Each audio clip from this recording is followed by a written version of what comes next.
Well, welcome to the Prolife Team Podcast. I'm Jacob, and I'm here with Carolyn. So, Carolyn, I'm excited to hear about the Coalition Leadership Network. Would you tell us a little bit about your backstory and then tell us about, the Coalition Leadership Network? You bet. Yeah, thanks, Jacob.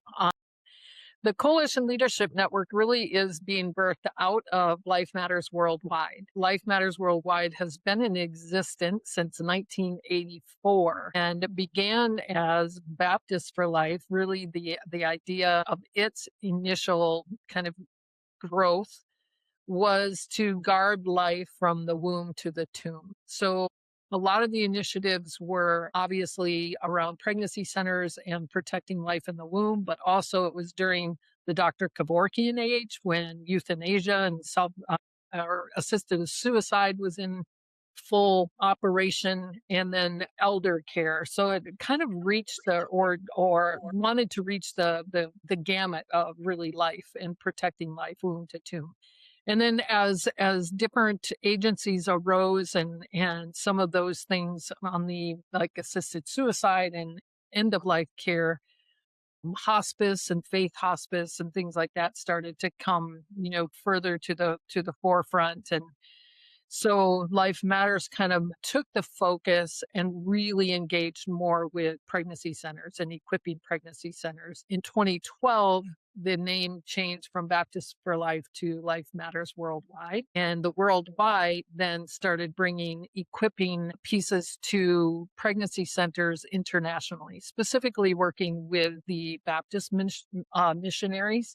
So bringing equipment and ultrasound and those types of things where Baptist missionaries were internationally as well as here nationally. But about 6 years ago, the board really looking at kind of the state of our nation felt like, in a sense, we needed to come home. And also other international agencies really were rising. Beautiful Feet, International Heartbeat went international. And so they just think it's a larger scope than what we feel vision for or have vision for, and really brought the work back to the United States. And with that, really concentrated on honing in on how do we support and care for pregnancy centers that are on the front line of this work. So that's when I came in just over 5 years ago out of a pregnancy center and was asked to take the lead of Life Matters. It was really, okay, how are we going to accomplish that?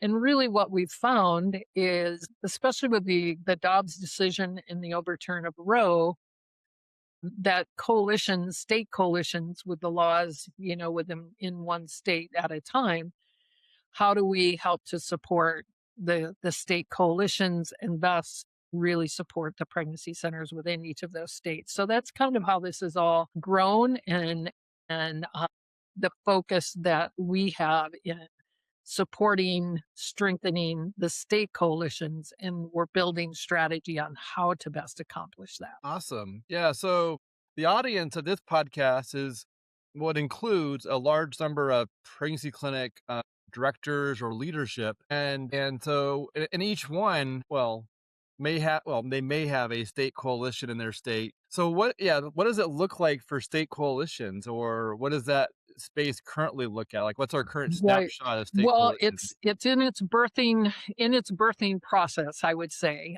One of the big ways that we hope to support and bring resource is we are working to develop, in tandem with Choose Life Marketing, a communication hub where it's a platform where coalition leaders can find a directory of coalitions that we can connect them to one another. The goal is also to connect them to other pro-life agencies throughout the nation.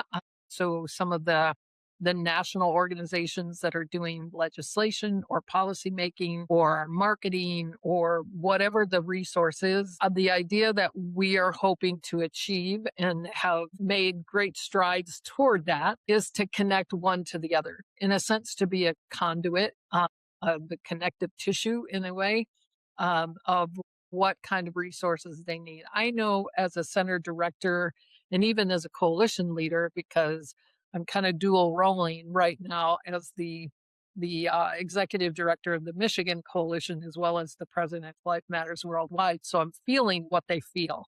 Like, where do I find this? And how do we engage our members with coalition? What does it look like? Do we need to be a 501c3? Do we need to be a six? Do we need to be what all of those things of not necessarily templates, but the resources of how to begin if we don't have a coalition. How do we connect to the things that we need? How do we connect to funding? How do we connect to one another? How do we not reinvent the wheel? Membership packets, all of those types of things where it saves the time and energy if we can do things together and be better together than we would be separately. So one avenue is through that coalition hub. Another would be just being in their state coalition. If they have conferences, being a resource of kind of coaching and leadership development and those kinds of things. We've worked, like I said, with the Michigan Coalition. We've done a lot with Illinois in Vision 2020, which is now Vision for Life. Savannah in Ohio, Marsha Middleton has a great template, in Missouri. So just the different, what kind of coalition do you feel like you need in your state, then help to resource that. So they're not kind of scrambling for those kinds of resources. And then obviously to connect to things like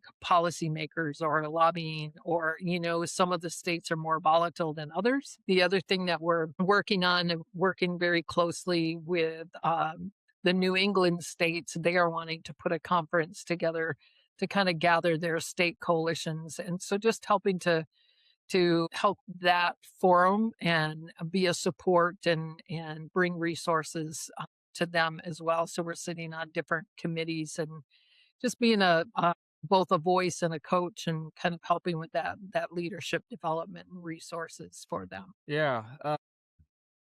It seems like when it comes to state funds, when a state is directing money towards pregnancy clinics, the best group that would be prepared to like help provide the best advice would be a state coalition, and having that Right. state coalition made up of pregnancy clinic leadership would be the best makeup for a state coalition. Absolutely. Absolutely. And the combined voices is a powerful force. So, for Yeah. example, one of the coalition leaders said, often I have tried as a pregnancy center leader to make contact with our policymakers or the government, the governor's office, and, it landed nowhere.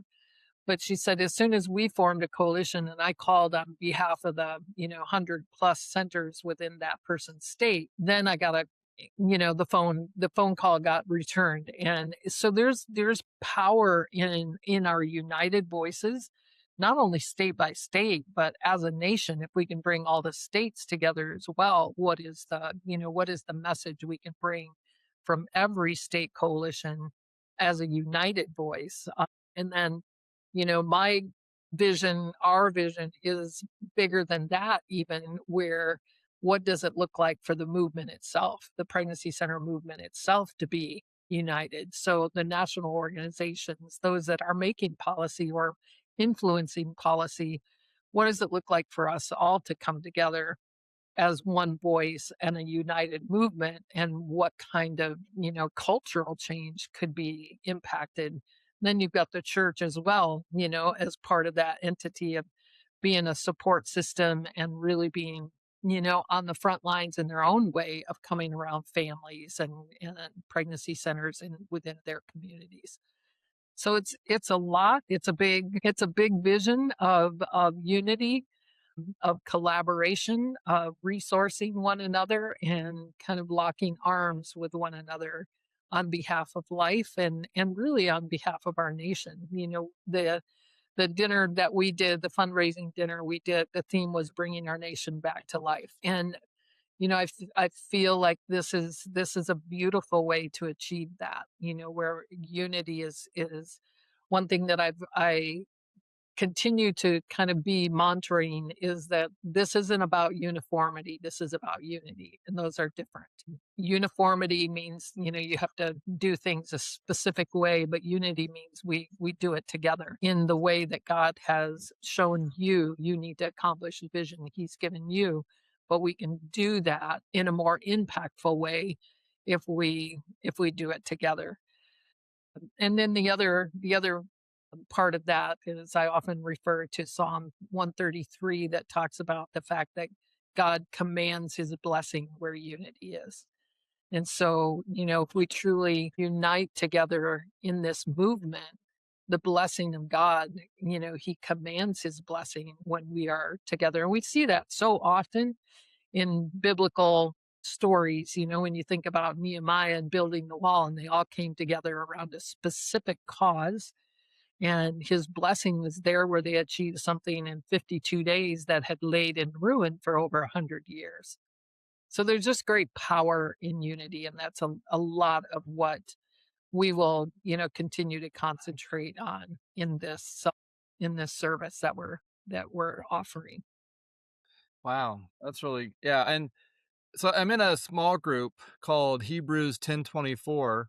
It's made up of Brandon Monahan, Bryce Asberg, Yeah. and myself. And we met at the MICO conference this year. And one of the things that I took away from it was one of our current greatest needs is the need for unity Right. in response to addressing infighting or competition within our Yes. team.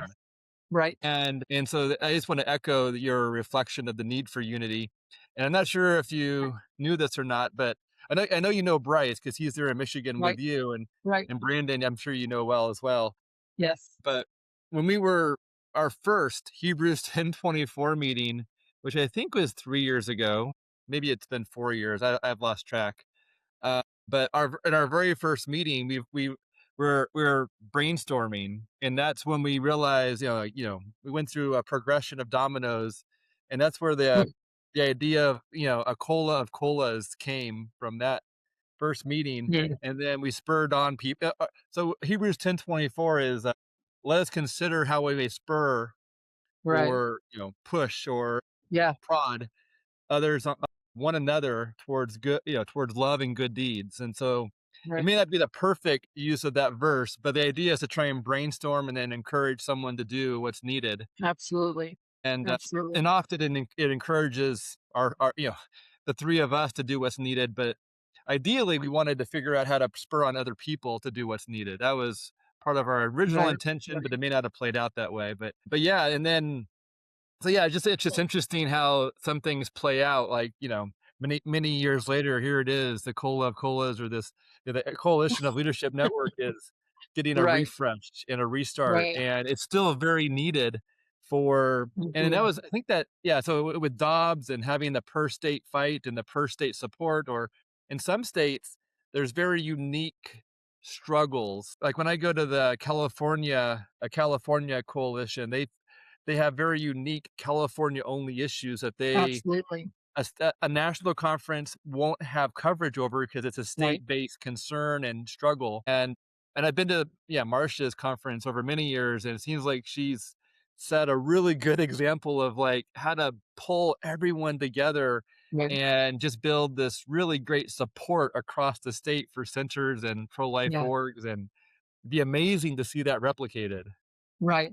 And that's the thing, what can we learn from one another? And some have been Yeah. at it for years and years, and can be an amazing resource for those that, have a similar template in their state or opportunity in their state for specific things. So really what we're hoping to do and have begun doing is to really be a conduit for those kinds of conversations and those kinds of connections.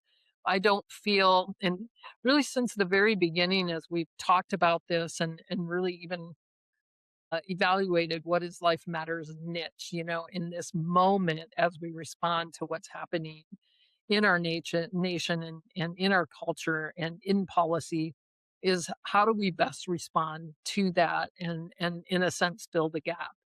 And this is really where we believe that, the Lord has landed us, is to really be a conduit to be able to address these things and connect others to one another, as opposed to reinvent it and become that. One, we don't have the capacity to do all of those things, and there's experts doing those things. So let's be the conduit to connect those who need it with those that are doing it. So it really is an exciting time for us, where it feels like it's grown in a sense to be kind of that connective tissue, the conduit of both of the, taking what the experts in some of the policy making and the national organizations and the things that they're all doing well, and getting them all the way down to the pregnancy centers, but also getting that pregnancy center one day at a time all the way back up,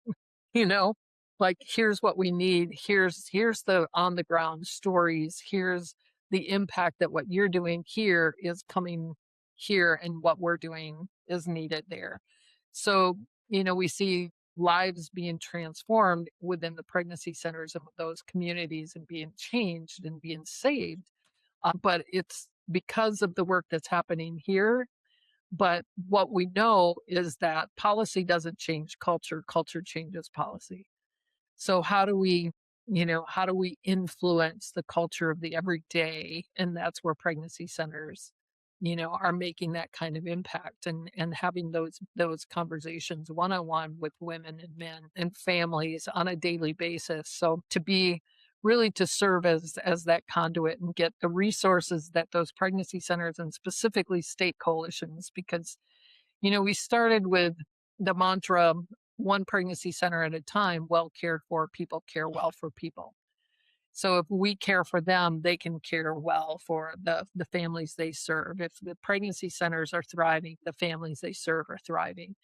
But if we bring it, up one level, if the state coalitions are thriving, then their centers can thrive and be well protected. And in Yeah. turn, every community within their state can thrive. And then if you bring that nationally, right? If every state has a healthy, strong coalition and their leaders are supported and connected, then again, that filters down, and we have a thriving nation of, families and communities and churches that understand, the value of every life, but also are actively protecting family and life. Yeah, I'm a really big fan of Heartbeat International, CareNet, NIFLA, these, where they have a national focus, or international in Right. Heartbeat's case, Right. for providing education, support, training, materials. And that's actually sort of why, well, one of the reasons why I started this podcast was to provide really good workshop leaders to share Mhm. their story here, to make it more accessible, make their story accessible, Right. maybe even Right. longer, letting them have more time to not have to have 10 points in 50 minutes, but maybe have Right. 50 minutes for 2 points. And Right. and and then also with the state conferences, they also greatly increase accessibility. So for like the Missouri conference, for example, they will have 250 people from Missouri and Kansas and some of the neighboring Yeah. areas. And they will have the same, mostly like maybe 75% of the same people there every year, with a few newcomers, with the shuffling of Right. teams. But at a national conference, just based on the cost of travel and time, and whether it's on East Coast, West Coast, Texas, or mid, and Mhm. based on all of those variables, I think people may go at once every 4 to 5 years, or may not go in a long time. And so it Mhm. becomes less accessible, just because of travel and everything that Right. goes with Right. going, on a flight, and Yeah, having a limited team. But for the state sure. conferences are more accessible because people often go repeatedly, and they can bring their entire team because it's literally just a drive. And so I think there's a huge amount of like training opportunity that can be sort of like made easier to access through state conferences, Mhm. or through shared podcasts. But the state conferences, I think, also allow for like this niche support of, just simply that, the building of the team within your state, Right. with your Right. neighbors. And very often the state Mhm. conferences will, break up the room based on parts of the state someone's in so they can sit and eat and talk with people in the same region. And Right. it's just a beautiful thing. And it's It really is. good for community building. It is. Well, one of the things that we've seen here in Michigan where we are, and really a lot of this has grown out of that experience of walking with Michigan and developing a coalition and how it best worked. And when I mean, as a pregnancy center leader, I was part of the West Michigan Alliance for life. So it was all the West Michigan executive directors who would get together on a monthly basis, share ideas, share prayer requests, meet together in person, get to know one another, and really help to build what each of them were doing and speak into and yeah, share resources and all of those things. When I came to Life Matters, realized that we have three different alliances across our state. So we had a West Michigan, we had a Central, and we had a Southeast. Great that they were all, the template was pretty much the same, where the meeting monthly and collaboratively or bi-monthly, so, but what we realized is there were certain areas within our state, which is fairly large, and we've got the upper peninsula and then we've got the upper lower peninsula. Neither of those regions had anyone pulling those groups of executive directors together.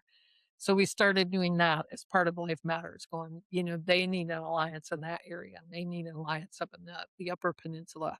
And from that, okay, now how do we take each of those regions and pull them together under one umbrella in a sense, and still meeting regionally on a monthly basis? But the Michigan Coalition, it was much easier to gather all of them and bring them together in unity as a coalition and as members of a coalition than it would have been if there wasn't that regional representation. So we've just learned a lot of, hey, these are really great ideas. You don't have to, reach every aspect of your state just through your coalition, but you can build these regional pods that, can resource one another, because what happens in Michigan is very different than what happens in Southeast, where Detroit lives, right? So very different cultures, very different needs. Those centers have all kinds of different struggles and pressures than what we do over here in West Michigan. But so then to have those conversations and come together, at a state conference is really critical too. And the wonderful thing is our nationals are very willing to come to our state conferences, and lend their expertise and be present, right? In whether it's medical training or board governance or any of those types of things, that's where we can continue to resource them. And I mean, we've not ever worked with the Vision for Life Illinois Coalition too, and you know, they do the same thing, ask some of the national partners to come and present that kind of information. So it's it's just I think it's an amazing time for us, all of us as a movement, to come together around the same purpose. And whether we do that one state at a time, one center at a time, mm, it's a very positive move, I think, right now, that we're seeing a momentum that we're seeing across our nation. Oh, that's so good. So one of the most exciting new ideas I've heard, and it's innovative, and I would love to, just connect this with state conferences is so Heartbeat is putting out this training. I think it came out late last year about making a virtual team, encouraging pregnancy clinics to consider the idea of building a virtual team. And the idea is that it's sort of like the same way that a pregnancy clinic might build a team for a mobile ultrasound unit. They're Mhm. encouraging groups to make a virtual team that can do care remotely to help cover a desert that may be in their state. Like if there's a region in your state where there's not a pregnancy clinic within an hour and a Right. half drive or 2 hour drive, to consider making a virtual team to do what's called telecare. They're calling it telecare. I haven't gone to the Mhm. training yet, but I have some one of my teams going through it. And we're going to figure out how we can support this idea because But in order to help someone remotely, the same way that, maybe people in the beginning of the movement 45, 50 Right. years ago, where we didn't have all these brick and mortar locations and telecare or helping someone over the phone was the only way to help.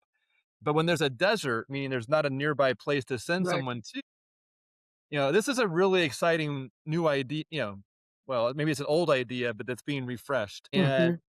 And boy, it just seems like having a state group figure out, where do we need coverage? How can we work together? How can we cover that area even though we're not there? And then maybe eventually plant that brick and mortar there where it's needed. Yeah. There's just a lot of ways to work together when it comes to trying to cover Absolutely. areas. Absolutely, Jacob. That as the telecare, the virtual team. The other thing that we're seeing in a couple different states, and we've worked specifically again, because of our vicinity with Michigan, but we just had a couple of the center of the state pregnancy centers come together as one because they both had strengths in different areas, and their vicinity was within 100-mile radius, and they just said let's just join forces and became one clinic with separate locations and separate kind of strategies or specialties. And we're seeing that in another area that was of Michigan that was kind of desert like, but very small centers, rural centers, and coming together, working together as one. Where our desert is in the Upper Peninsula. There's 8 centers up in the Upper Peninsula, and it's a lot of region. And interestingly enough, the other side, the opposition, is calling it an abortion desert. So they're sending telecare, telehealth resources and promoting, the abortion pill and all of those things to make sure that women in the UP get abortion care. So the idea, like you said, is new and not new, but if it's something that we need to be actively pursuing in order for that care to get to, women and families wherever we can, for sure. Yeah, and I can include I have a link to Heartbeat International's telecare toolkit where someone can Hmm. buy that, and also there's another link I'll put in I'll connect it to this podcast somehow with for it's called the High Risk Response Network, and I think the two of those work together to provide care in a different, for Hmm. when in an area that's outside of your tri county, or some groups cover 5 counties, but, outside of your 5-county area. And so, Yeah. going into an area where there's just a need, but it doesn't currently have a pin to send Right. someone to. Right. Yeah. It's great. Great. Yeah. Yeah, there's so much, innovative and networking kind of things that we have opportunity to take advantage of, right? Really to increase the reach of our movement and the impact, really, especially right now where it just seems like culture and women are inundated with all kinds of messages that you know promote one choice rather than the fact that one choice is not a choice. Yeah. So, I've been going to the Missouri conference, I wanna say 16 years, I don't know, and one of the things that's sort of interesting is they've been supporting this lady in Zambia, Yeah, man. Africa Hmm. for, I would say, 12 years or maybe over a decade. And as a group, they have a sign up for who's going to cover the rent each month for that Wow. next year. And as a group, they cover her rent, and they also do like a fundraiser. Yeah, Mm. Sean Dickerson's been thrown into the pool in winter in order to raise money, and obviously everyone wants him to get thrown into the pool, Right, and right. it would raise lots of money, or they would do these, fun Yeah. activities in order to raise money for this pregnancy clinic in Zambia, and so they have adopted this group, and I wish I could remember the lady's name, but she also comes to the Missouri conference. They Yeah. help her get there, I'm sure, Right, right, and they right. also support her in that work, and That's pretty amazing, and so that would be cool. As Absolutely. it's an amazing idea, and as a group, it's accessible, whereas, Right. like, a Right. single, pregnancy Mm, clinic may struggle to do that, but as a group of 45 or however many groups are part of the Missouri Alliance for Life, they do it as a mhm. group, and it's really remarkable. It is. That's amazing. Yeah. That's a great idea. It's a good thing to put into the we've talked about sponsorships and those kinds of things. How do we gather funding, for state coalitions that may not, have the funding to do that. And we've been talking to some of our donors and looking at ongoing funding that it doesn't, because our desire is that it doesn't cost to be part of, the coalition leadership network, that it's a service that we can, gift to coalitions. And even how can we help them with startup funds or executive, I mean, we're looking at Michigan and hiring executive directors to help run the coalitions, because a lot of them don't have a designated, if they have a designated executive director, they're typically dual rolling and still in their pregnancy center. So those types of things too, how do we become the best resources we can be to help them, fund what they need in order to be completely supportive to the pregnancy centers that they're serving, and be influential within their state in all of the different avenues that they have vision for. Yeah, I think one of the one really good way to look at the benefits of being in a state coalition is the economy of scale.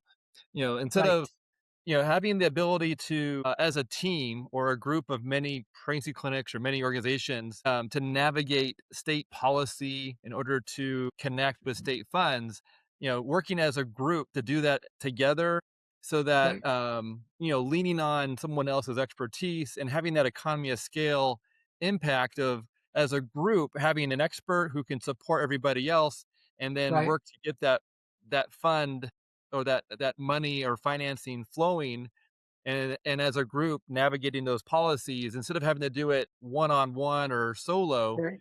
Doing it as a group allows for Right. economy of scale and leaning on experts within the movement and Right. across organizations. And as a group, we all have a common mission of serving Jesus, and we're doing the work we're called to do in this space. And so it makes a lot of sense to work together instead of trying to do things solo, which then is a cost per group that has to figure it out Right. and struggle Right. through it. Right. The same with messaging, marketing and messaging as a unit to really influence how pregnancy centers are seen and how your state coalition is seen within your state. That messaging piece is a big aspect too, that we've had a lot of conversation around. Yeah. Yeah. Yeah. So what do you look So, so Carolyn, where do you see the future for this group and this work going, or where would you like it to go? well, I've just completed a kind of a draft of a strategic plan for it. But there's kind of 6 areas of priority that we see, and one is really to strengthen the leadership of those state coalitions where they're healthy, they're well equipped, they're well financed, and able to do the work that the state is needing for them to do. The other would be to really build a coalition capacity where they are sustainable, they are well operated, they're well funded, and they have great strategic influence within their state. So, kind of building capacity. And again, learning from a lot of what the growth of the Michigan coalition, we've grown it to a place where I can't continue to do both things, be it Life Matters Worldwide and the Michigan Coalition, because there's more things that the Michigan Coalition should be doing in order for it to really be impactful. So building those kinds of, sustainability and building capacity, funding, and then really the influence of what the coalition can the impact it can have and the influence it can have within in the state. The other would be to really strengthen the national coalition or connection. So unified national network where we're connecting the heartbeats and the care nets. And, they are connected to the pregnancy centers specifically, but, other entities, that are impacting policy and that, are seeing the movement from a national perspective where pregnancy centers may not be, and state leaders are looking at their state, but how do we impact this nationally as well? So just a collaborative network that can communicate with one another, that can have some shared learning and shared action, right? So that not only in state by state there's action that happens, but how states can come together around national action as well. And then I don't know, it's for me, as we think about how do we impact culture? How do we change culture? And again, as I said earlier, culture impacts and changes policy, not the other way around. So, how do we get the everyday people more pro life oriented? And I think a lot of that's through storytelling. It is through policy, but I think it's also telling good, the stories that are happening, the changes of heart that are happening, helping us to really advance and influence culture is another area. And then another would be just the development of resources and kind of innovation, much like you talked about, like the telecare and what kinds of things can we help bring to the ground level of what's happening. So again, not reinventing, but the connecting. So connecting practical tools and templates and training and best practices, connecting them to those that are developing those things and getting them, to the states and to pregnancy centers. And then the final thing is really the ensuring of financial stability, that they're not struggling to make, that the ends meet and that they're well financed and that they're well run and sustainable so they can continue to gain momentum and not worry about and spend all their time fundraising instead of influencing. Yeah. So the Michigan conference was really nice. It was my first time there this year, and Right. it was just such a beautiful space. There was like a tree with like purple or pink blooms or purple blooms, pink blooms. It was on Yeah. like Red buds. Lake Hmm. Michigan, and that was just a beautiful, beautiful area. Yeah. And Right. and so spending time with different people, getting to eat with people in your state where you don't normally see them, but you get to see them once a year. Getting to sing and praise God with an amazing band and good Yeah. music and just really good praise together. And it was just an amazing time where you get to praise together, eat together, learn together, walk through a beautiful space and figure out, just talk and get support. And Right. essentially it's such Right. a community building experience. It'd be really Right. nice just for every state to have community building elements that, Yeah. Yeah. that just connect people well. Yeah, and we've worked with a couple of coalitions. Specifically, I keep going back to Illinois just because we've been working with them for probably 5 years and helping to develop specifically their pregnancy center conference. They had a coalition, but that's one area that they didn't have, and so working with them and just to see where their conference has moved in the last few years and the attendance increasing. And as back to your point, Jacob, of the power of the local conference within your state because you have the common issues, you have, common territory and yet some very big city and I mean they've got Chicago and then they've got Rushville where I've done a board training and very different cultures within the same state, but when you pull them all together around the table and they worship together and they attend workshops and they eat together, it's a very important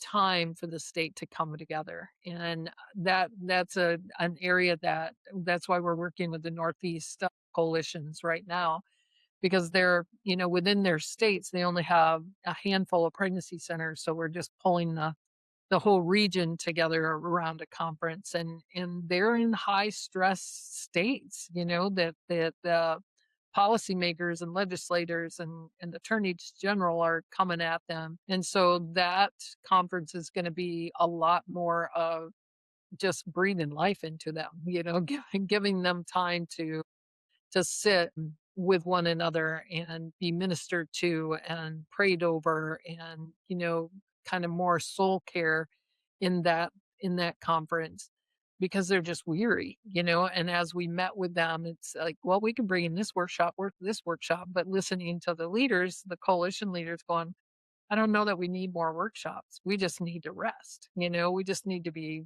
kind of cared for, and our teams need to be cared for. And it's like, okay, let's shift to that, because we have to remember that in order to stay in the work, we have to be filled enough to stay in the work, and we have to find those Sabbath moments, right? To be able to be restored and cared for one another. And I go back to kind of the mantra that we have spoken for the last few years, well cared for people care well for people. So if that can be one of our major initiatives or responsibilities, is to continue to care for those in the work that are sitting on the front lines every day, that's a huge call, and a huge blessing, opportunity, privilege for us to be able to, deposit and lift up and care for those that are doing the work every day. Yeah. So the last podcast I recorded, but I haven't published it quite yet, was with Bryce, who I asked him to redo his closing statements because it was so encouraging. And so that's Right. going to be the episode before this Good. one. Good. Good. That's awesome. And where he talks about you know, be founded in the gospel, do things with excellence, and be and take risk with innovation, or do innovation even Right. if it's a bit Right. risky. And what I think the first talk at Maiko was yours, where you talked about simple things like a Right. stone, a stick, Right. and then you talked about how God uses simple things. Can you share a little bit about that talk? Because Yeah, that was very encouraging too. right. So the topic, or the kind of the title, I'm a preacher's kid, so the title of my sermon was really "What's in Your Hand?" And it started with referring to Moses, and at the burning bush, and God said to, throw down your staff, and really the question that God asked him was, what is that? What's in your hand? You know, when questioning ability, and what do I have to offer? And sometimes this work can seem really, really, really overwhelming. And so when God asked, what is that in your hand? What he basically was saying is, I've already provided for you. So look what you already have, and why I called you to this, to this work, to this task, why I'm trusting you with it. And so the message was really all those simple things. So his staff, threw down and it became a snake. He picked it up, and then it was used again at the parting of the Red Sea to deliver the Israelites. And same simple object used in a different way still accomplished God's will and God's vision for what he called Moses to do. And then we see it with David, and he picked up 5 stones, but it only took one to take down a giant. So again, it wasn't really the stone. Again, it was the obedience, and using what was in his hand, because he knew, from past experience, how God shows up in the things when we just continue to move to what he's asked us to do.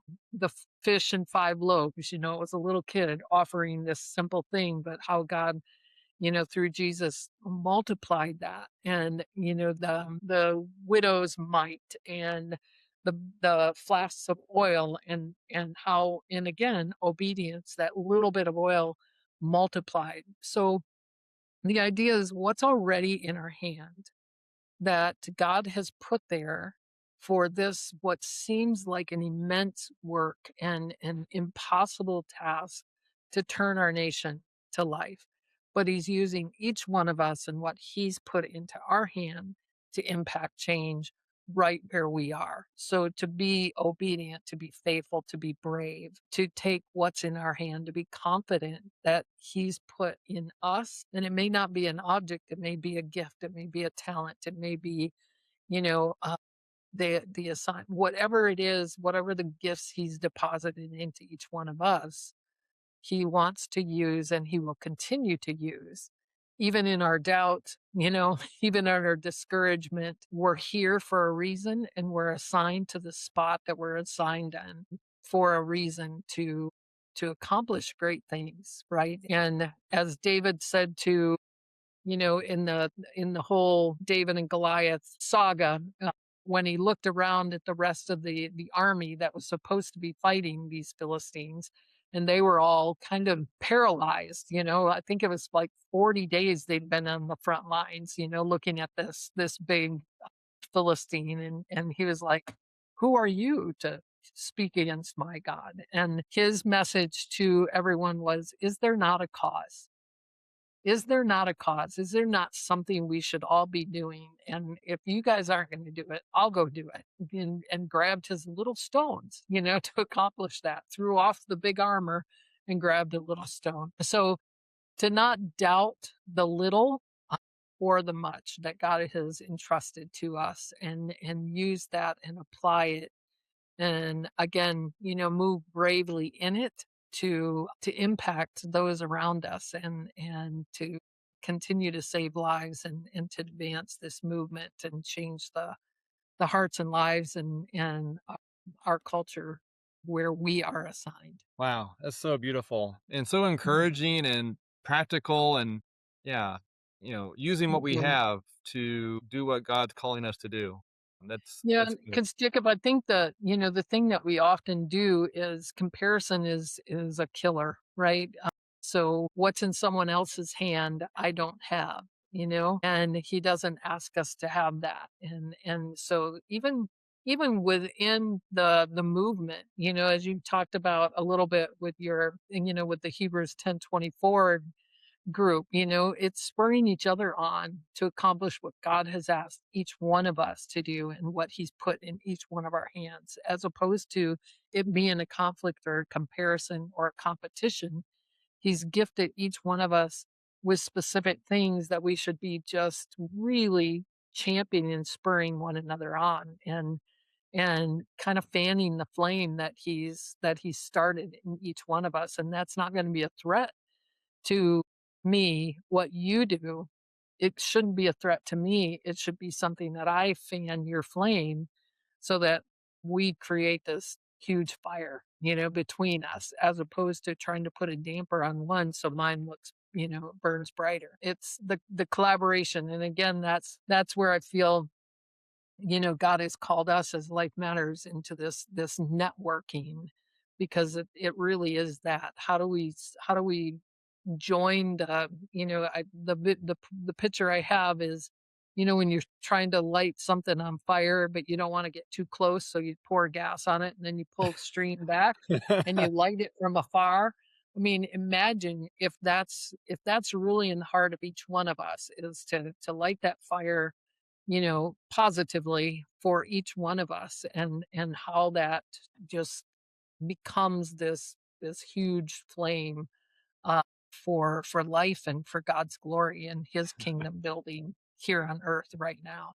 It reminds me of a joke that my dad used to tell me that the Indian makes a small fire and stays warm by staying close, and the white man makes a big fire and stays warm by getting more wood. I don't know. It doesn't really apply to your analogy, but it just sparked that funny joke my dad used to always tell me, like, Right, right. you can stay warm by Yeah, getting more wood. yeah, yeah, yeah. I guess that's one way to make a big fire is you got to go get more wood. That's right. That's right. That's right. Yep. Uh, Again, what's in your hand, right?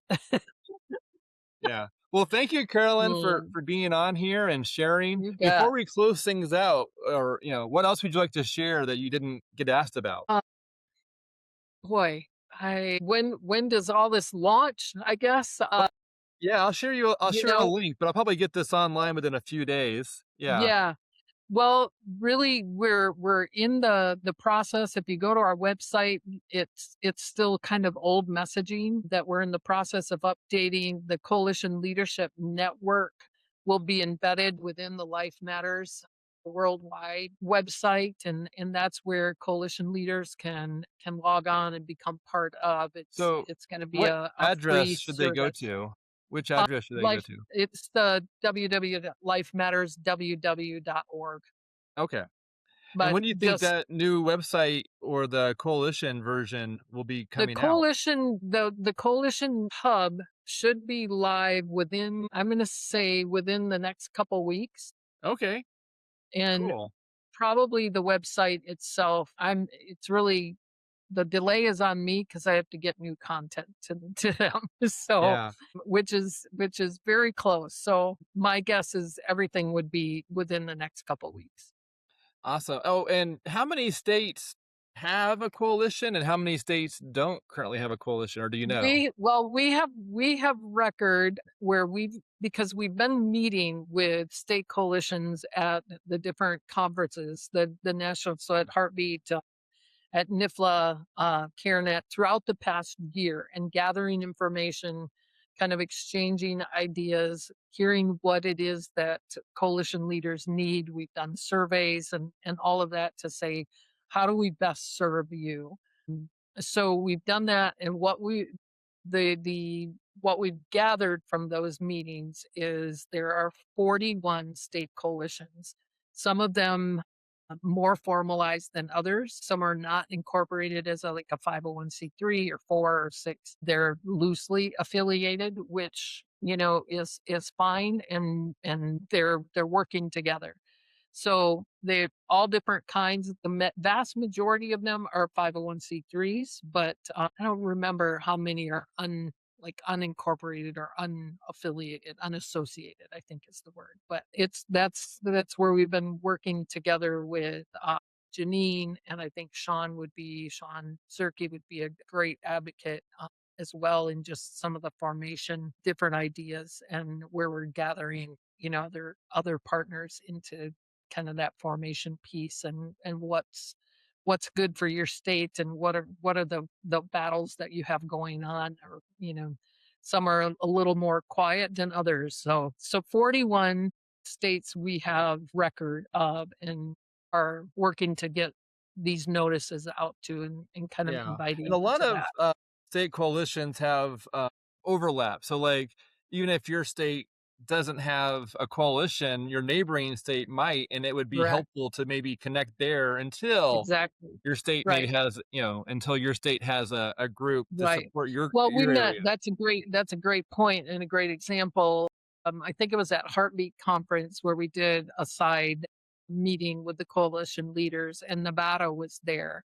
And they said, we only have a handful of centers. I don't know if it's worth, establishing a coalition. Well, California coalition, they had a couple of them because of the enormity of the state. Yeah. And well, those ladies were sitting there, and we're like, well, let's connect you to one another. And we saw them the next morning at breakfast together, and they're like, we're together, so it just makes sense. They're just over the border, and they can learn a lot from one another. And if that's not necessarily in Nevada, at least right now to start up, that connectivity has happened, and they may be able to start their own at some point. But if it's not necessary, it's not necessary. They're still Yeah. they're still in collaboration and still learning, and can influence Yeah. Often a their state. neighboring state's just a 4 to 6 hour drive or less to, Right. and so it's pretty Right. accessible.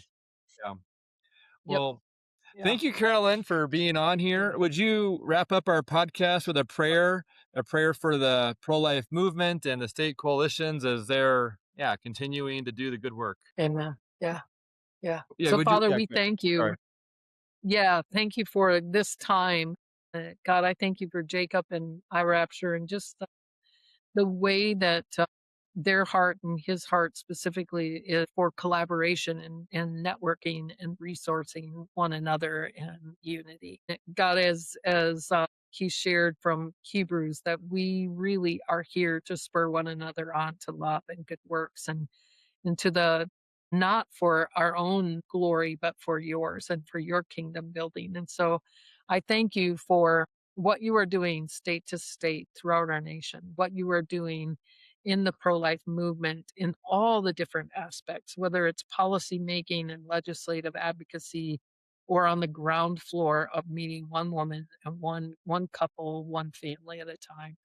God, help us to um, be that, to be in unity with one another. You are the great example of what unity looks like. And we rest in the fact that you command your blessing where we come together in unity. And so we thank you for what you are doing in our nation through the pro-life movement, through pregnancy centers, through state coalitions, through policymakers, through uh, for-profit organizations that are coming alongside and resourcing this movement. I just thank you for what you are doing, and we give you the honor, we give you the glory, and the praise for every aspect of this. And we do ask God for protection of every state coalition and the leaders within, for every pregnancy center and their leaders, for every advocacy organization. God, I thank you for each one and the role that you've called them to. God, thank you for what you have put in every one of their hands and how they are using those small things for great impact. And specifically today, I pray also for Heartbeat as they are standing in front and testifying and coming against the state of California, them coming against Heartbeat and what they are doing there.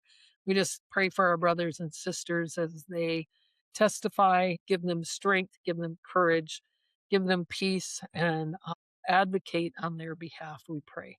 We pray this all in your son's mighty and strong name. Amen.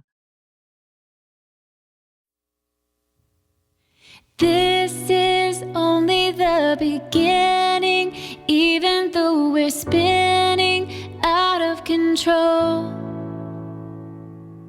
This is only the beginning, even though it feels just like the end.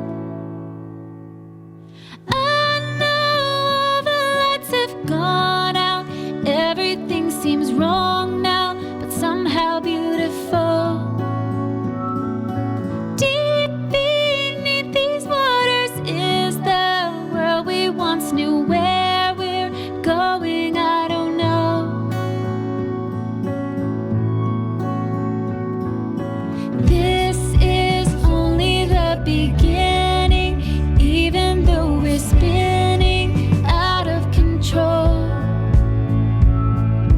This is only the beginning, even though it feels just like the end. I know all the lights have gone out, everything seems wrong now, but somehow beautiful. Deep beneath these waters is the world we once knew. Where we're going, I don't know. But this all